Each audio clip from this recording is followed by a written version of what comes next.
Previously on He Who Forsakes the Crown. You killed him! He was trying to kill you! You can't justify death!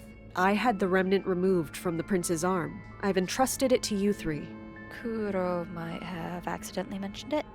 It's only a matter of time before one goes missing. A convincing forgery, I'd say. I know where your great big brother is, and I know how to get him back. I've done everything I can to save you. It's your turn. Get up.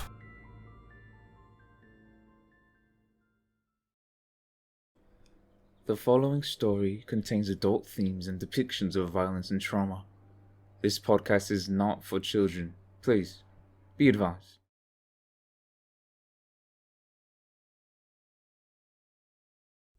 Feeling came first. Everything around me had a feeling, and it was nauseating. I could feel the softest silk against my hands, and the vile weight of a blanket over my body. I could feel my toes, numb from something, whether it be the cold or the aftermath of... I felt a crust on my eyes that made it hard to keep them open, and a dull pain from my left bicep.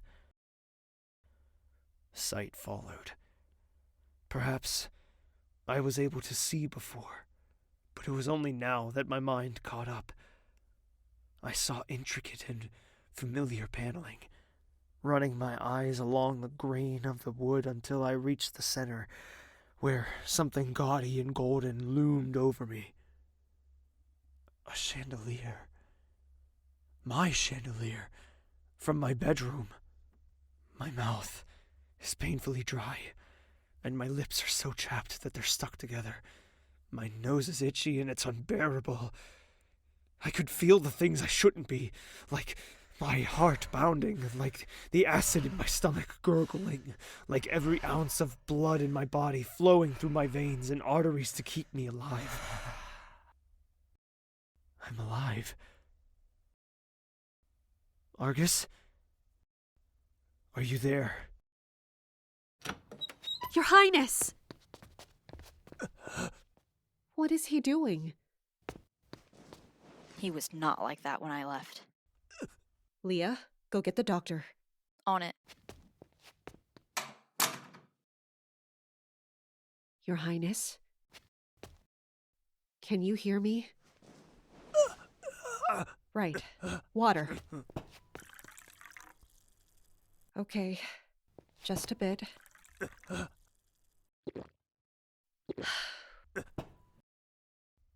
Hey. Please don't force yourself. Rilliane. Did she... Oh. She's all right. Where is she?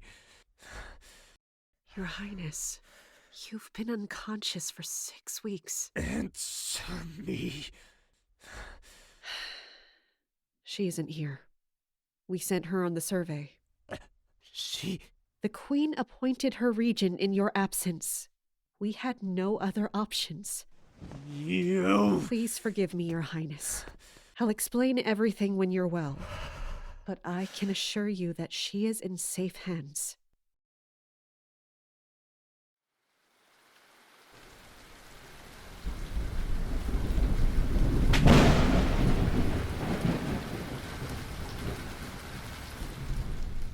We need to find shelter. We were still traveling from the trade post, now 2 days out from it. The village was still a day-and-a-half trip away. I saw nothing but trees and open fields. The roads were turning muddy.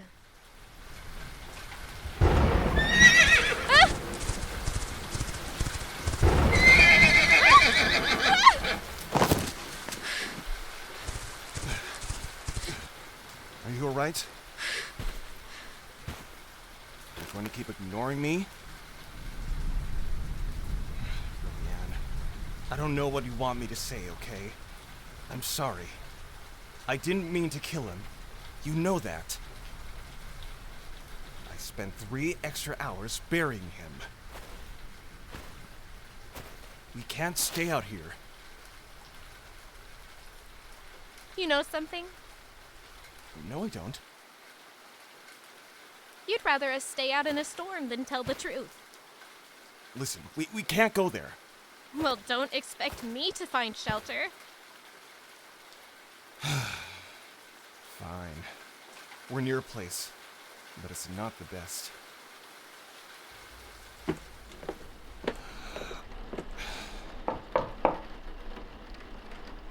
Where are we? Grandpa? What? Abigail, I don't know how many times I've told you not to go opening doors for strangers. You don't know what kind of people show up these times. By the gods. What did you do to your hair? Rilliane. This is my sister.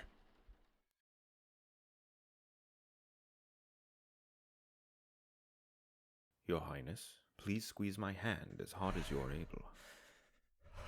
He's awake. Thank the gods. There's only so many things that I can have control of. And this situation was not one of them. Now it's a matter of getting him back on his feet, and quickly. He's fully mobile. It's a miracle. He'll walk again? With time, he'll make a full recovery. How soon? These matters are delicate, Captain. They take months. It could even be a year.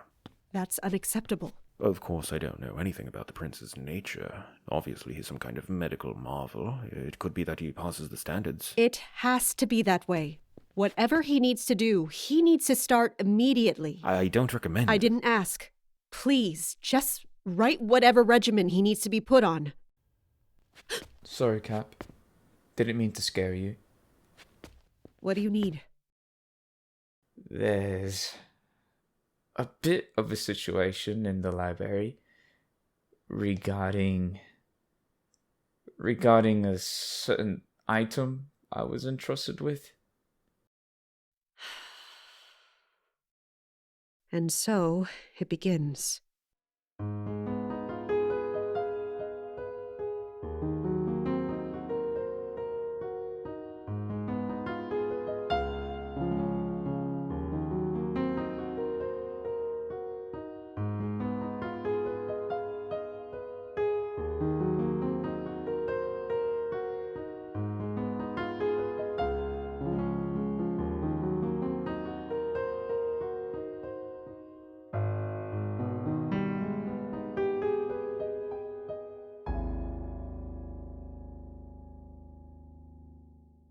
It wasn't my fault, okay? It was right here! Yeah, because you left it sitting there. I'm in the library with Katayan, Kuro, and Catalina. My second group that I've entrusted with the Golden Remnant. Lena is on the ground, scouring the floor. She lost it. What a shame. It couldn't have been for more than a few minutes. There's no possible way it's gone. You left it unattended? No, I was here. I just fell asleep. She was playing with it. I was researching. I haven't been able to study it in years. I was curious if there were... That wasn't your assignment. Your assignment was to guard it, and you failed. It has to be around here somewhere. It didn't walk away. I don't want to assume the worst, but was that window open earlier? I don't remember. Ugh, how could you be such an idiot? Let's not get mean. Don't you realize the remnant is missing? Stolen, probably. It's in the hands of a complete stranger. Catalina, don't you know better? Can't you be trusted with anything? Obviously she can't. She calls us meatheads and can't keep track of a rock. No, What are we going to do? What can we do? It's gone. The prince is going to be furious. We're done for. It's a fake! That crystal had no magical capabilities at all. It was a piece of glass. You're tricking us. And I don't know what your motive is, Sayoko, but I guarantee it's nothing good.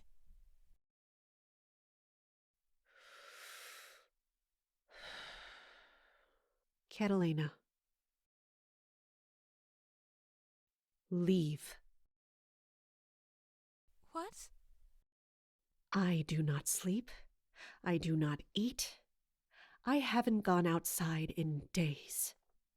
I spend every minute worrying and fretting over what needs to be done to keep this castle intact and to keep you all alive. If you think I have the time or the energy to humor you all in lies, you are sorely mistaken. I've had enough of your insolence. You will leave this castle, and you will not return until you've found the remnant. I don't care how long it takes. I don't care how hard it is. You will leave immediately. You can't. I can do whatever I'd like, because you answer to me. Then I'll go, and I'll never come back. You will come back, because if you don't, I'll track you down myself. And I'm a very good bounty hunter, if you recall. You may pack a bag, then you will leave. Figure it out. Dismissed. Catalina truly is a bright girl. From what I know of her, she's always been a prodigy and a brat.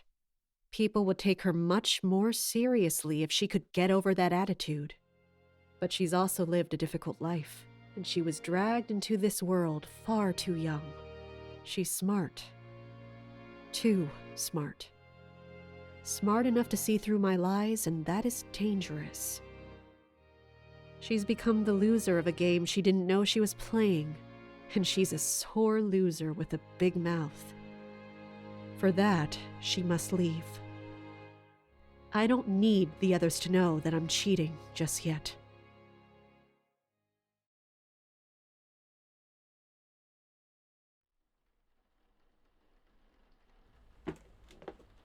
I hung your clothes up to dry. They should be good by morning. Thank you. Of course. I didn't quite catch your name. It's Sarah. It's nice to meet you. I'm Rilliane. It's a pleasure.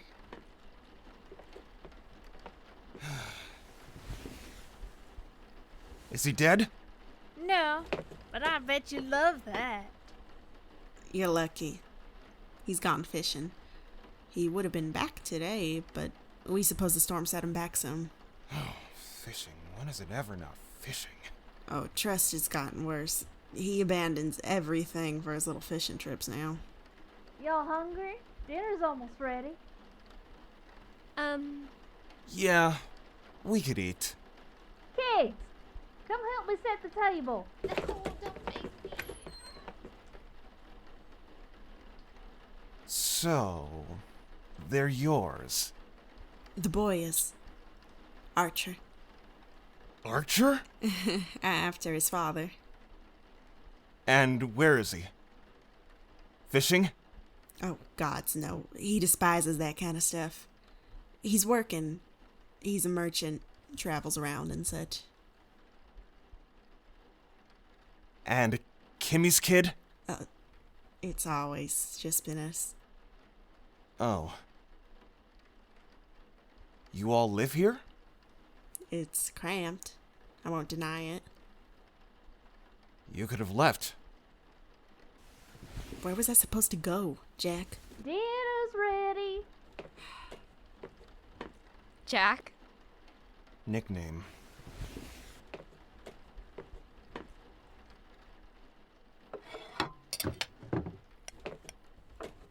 You're in my seat. Oh. Archer! He's in my seat. Pick a different one then. It was his first. Something about the food was familiar. I've stayed in many different places now. Homes, inns, I've camped. But food like this tasted like something I haven't had in a long time. I haven't sat at a family dinner in years. Even before my parents passed, it became difficult to sit down and eat together. My father rarely left bed, and the table between my mother and I grew lonely and sad as we waited out the inevitable. So, you gonna explain yourself? I told you we'll be gone by the morning. And what? We'll never see you again? That's it? Do you really want me around? You could have asked that 16 years ago.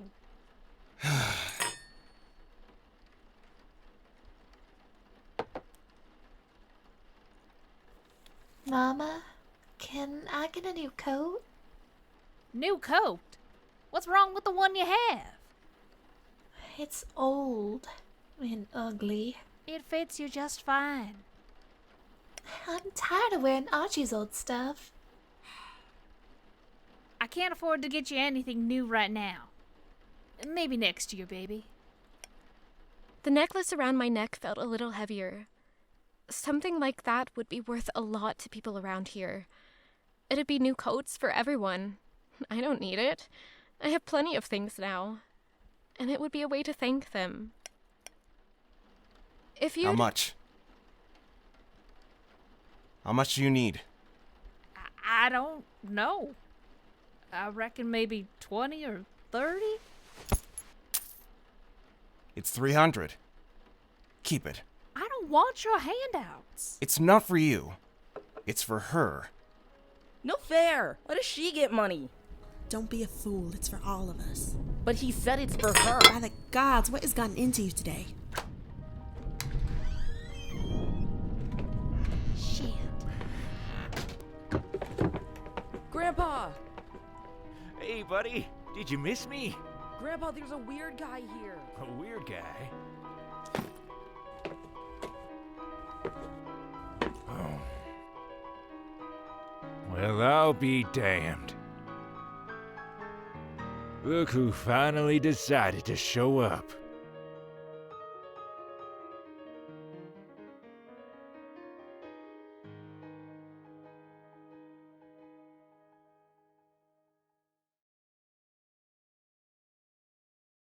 Hey there. You are listening to episode 32 of He Who Forsakes the Crown. All of a sudden, the numbers got really big and I don't know what to do with it. I only now realize that today is June 4th, which means this is actually Hoofsa's third anniversary, third birthday. So happy birthday, Hoofsa. I've been really excited for this episode to come out. I've been thinking about this episode for a long time. When I was writing it, this was one of the ones I was most excited to write about. I just think family dynamics are kind of fun to look at, get a little more insight on Jacob's upbringing. But Zane's alive. I'm gonna be real, he's not in this episode anymore, but he will be in the other ones. And they're only gonna be on the survey for on a few more episodes as well, and then we're gonna get back to the castle, and then we're gonna be preparing for the finale. We still have a couple months, so I just want to tell you now, I think we're officially at bingeable level with 32 episodes, so please tell your friends. I do want to do some fun stuff in preparation for the finale. I want to do Q&As. I want to do maybe a giveaway. So I would love if there were more people that were able to participate in that, as well as my VAs. We actually did the cold read for the finale a couple of days ago, and there were tears, but I'm really excited to share it with you guys. So you already know the deal. Follow us on Chapter 15 Studios, Instagram, TikTok, CH15 Studios on Twitter. Share it with your friends, review the show, message me anything you'd like. I love to hear from you guys. And I won't keep you any longer. Have a great time with the rest of the ep.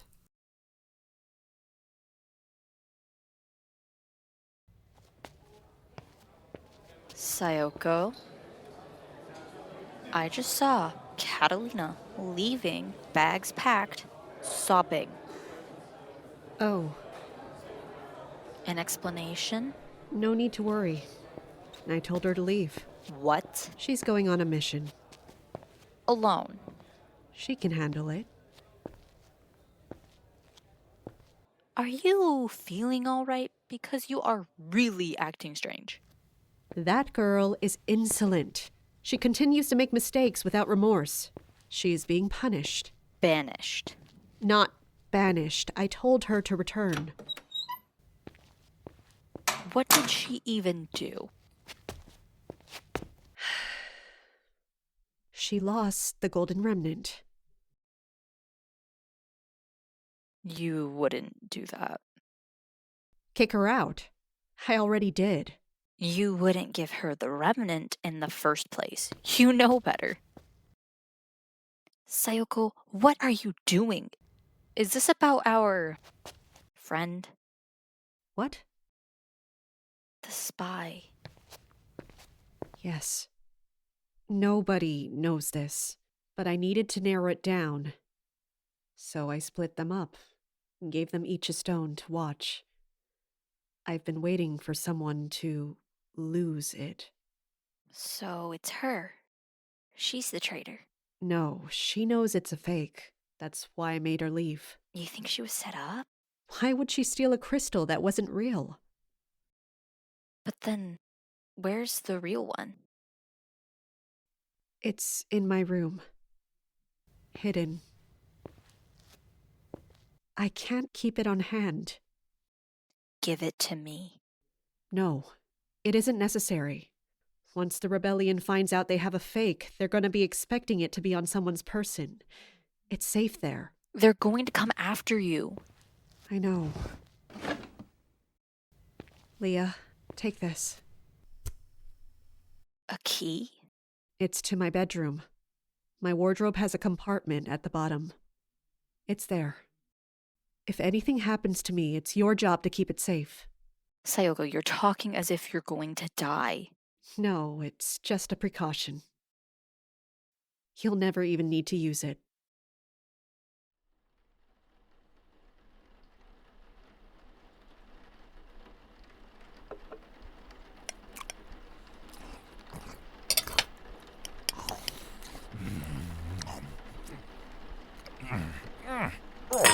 Excellent meal, honey. Nobody makes a better roast chicken than you. Thanks, Paul. You know, you look an awful lot like my late wife. I do? Yep, she had red hair just like yours. She had freckles, but hers were a little darker. She had big eyes, too. Green ones. I don't know where you think you're going. Sit your ass down right now.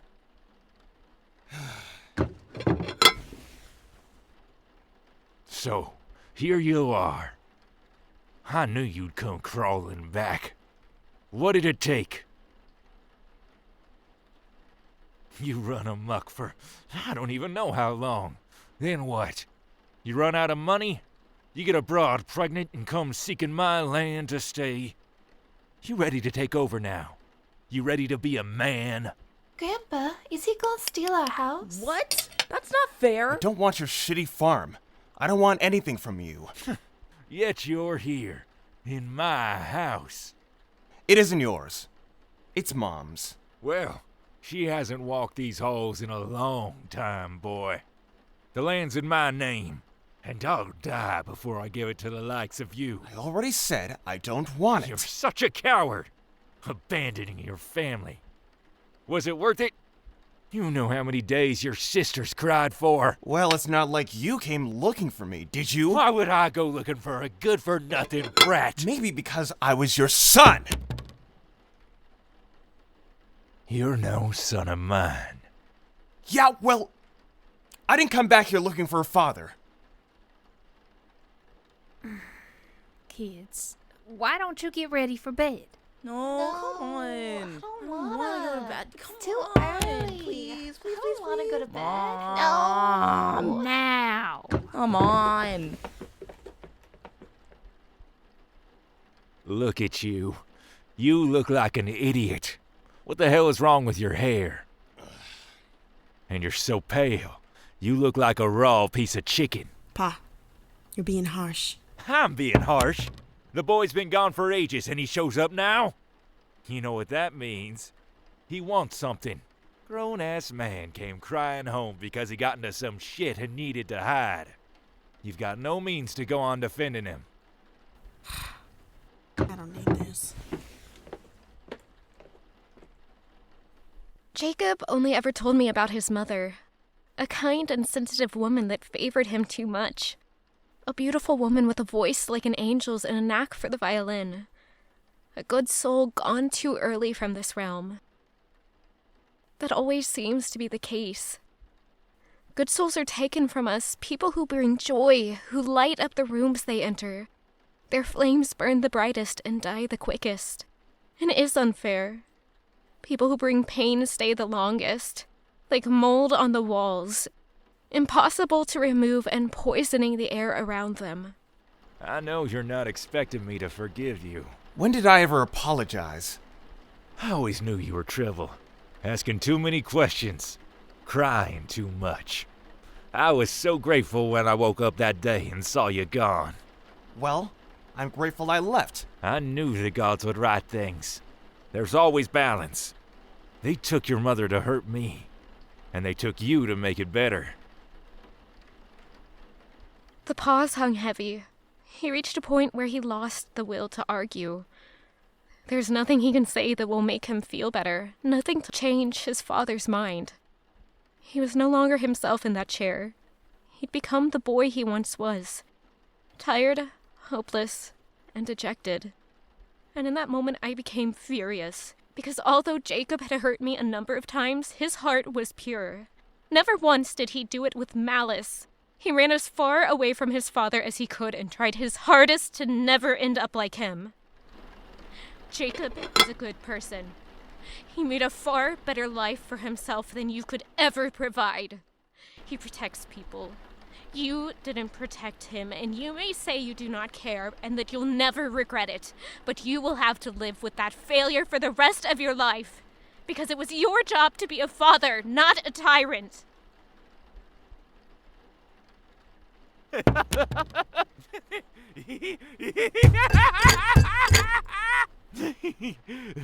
Who the hell is Jacob? That's what they call you now? You know damn well your God-given name is Jackson.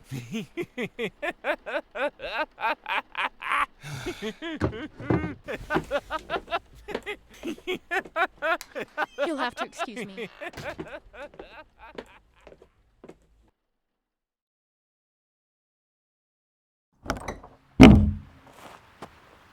I found him kneeling on the ground, rolling out his sleeping pack. He met my gaze, and his expression lacked everything. Are you okay? Been better. I'm sorry. For what? For yelling at you earlier. And thank you for saving my life. I didn't know your family was like that. I didn't mention it for a reason. I understand. You didn't deserve it. I know, but it's what I got. It wasn't always bad. He was a half-decent person when my mom was alive. She had that effect on people. She could stop the cruelty. But death changes you, you know it. You hate the world a little more because the world was cruel for taking them. Life is cruel. Not always. No. Not always.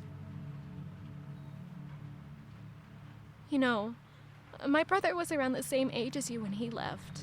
He said he was joining the academy too. But you actually saw it through. The only thing I've ever been good for is a fight. That isn't true. Anyways, I was young when it happened, but I really resented him when I got older.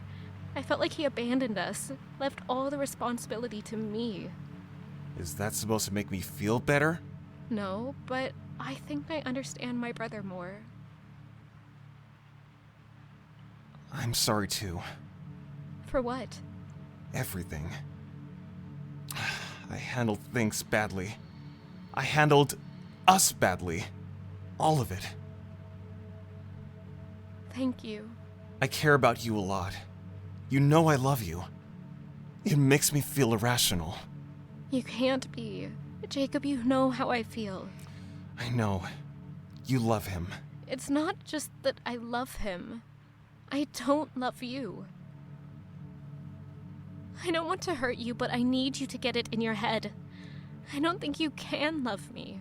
You don't know that. You don't even know me. I know a lot about you. You only know the things I told you. That's it. I care about you, Jacob. I want to be close. I want to be friends. I really do. I don't have a lot of friends. Yes, you do. Friends I have to hide things from. Friends who don't know the half of it. Everyone involved in all of this. They're impartial. I'm an inconvenience, another body to keep alive to make the prince happy. I could really use someone on my side. Someone actually on my side. I'm on your side. Can you do it without loving me? Without judgment? While watching me be with him? I can try. What if it's not enough? Well, I can't say anything to make you believe otherwise. I'll just have to do it. Okay. As friends, could I ask a question? Go on. Where is my brother? I know that you know. Yeah. The captain wouldn't tell me. Rilliane, I can't. I won't say a word. I'm just worried. It doesn't matter. I can't disobey orders anymore. I'm not going to let you put me in that position again. So it's my fault? Please. He's okay. Nobody is going to hurt him. Can you trust me? There's a lot of things I want to ask him. Like, what that means. And why is he wherever he is, and how their mission could have failed if he's not in danger? And why would Zane keep it from me?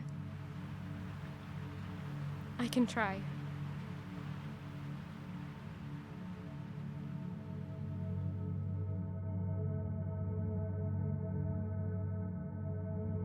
He Who Forsakes the Crown is an audio drama written and produced by Chapter 15 Studios. This episode featuring the vocal talents of Eric Smith, Chara Lynn, Julia Orsborn, Levi Coulter, Dante Majors, Rodrigo Tamayo, Amy Chulgin, Bella Cherish, Michael Naiman, Sabrina May, Hexclave VA, and Ranger H. Fox.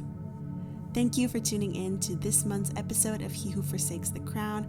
We will return with episode 33 on July 4th. See you then.